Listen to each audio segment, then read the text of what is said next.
Ako'y nandini ngayon sa aming unahan ng bahay at ako ay magbibideo nitong ginawang special kalandilangis Dios oil ng aking asawa.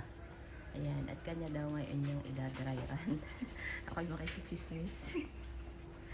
Siyempre, aking ibibideo para ipopost ko sa aking YT. Ayan. Ayan ang gumawa niyan.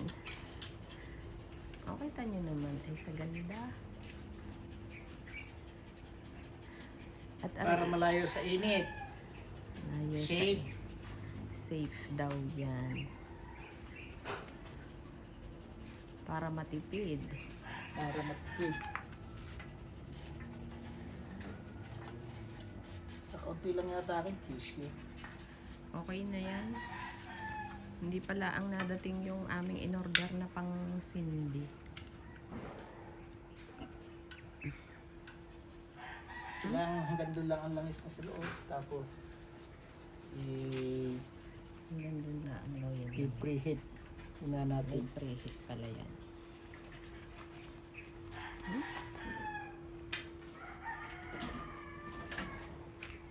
At kapag kaaray magandang-maganda, ay di kayo ay mag-order sa akin. Meron din akong Facebook page.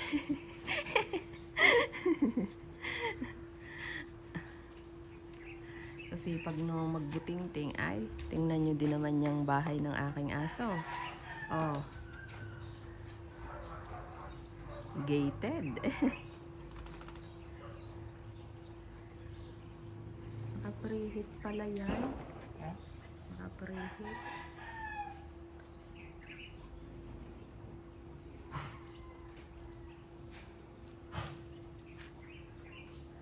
Yan ay sa farm gagamitin, hindi dito. May advertisement na pauli-uling 2 aso dun sa likod.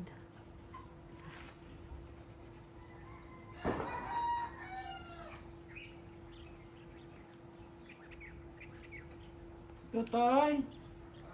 Punta ka muna ng kwarto namin. Ikaw rin makapa. Punta ka ng kwarto namin. Ayan. Kwarto. Kwarto. Ayan na. Ayan na, nakapak na.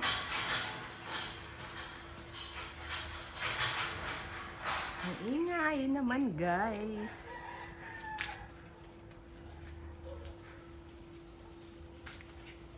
May ginagawa sa kanya Project 101.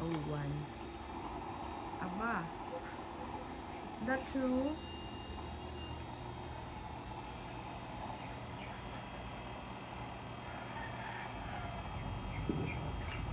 Ayan na siya, guys.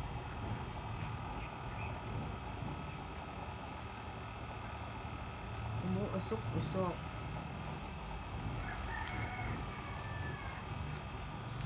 Pero kung ako, parang mas prepare ko na ang blower ay battery. Meron. Safe. Takot ako sa kuryente eh. Pwede gan lumapit. Pwede. Hindi pa lang... Wala pang apoy. Wala pa kami. Nakaunti kasi yung aking tissue.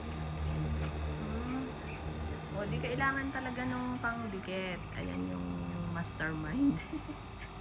Master inventor.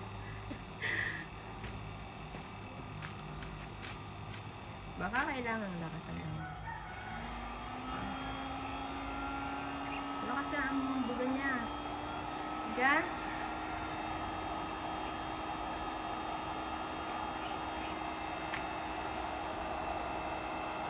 Oh, ayun o. Lumulinas na siya, guys. Pero dapat magbublo yan yan. Magbublo ang linas dahil use oil.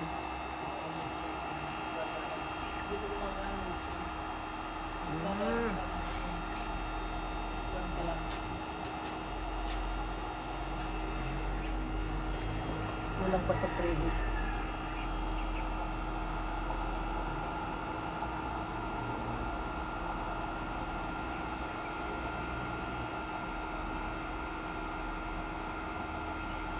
makina na dito. Hindi makina na.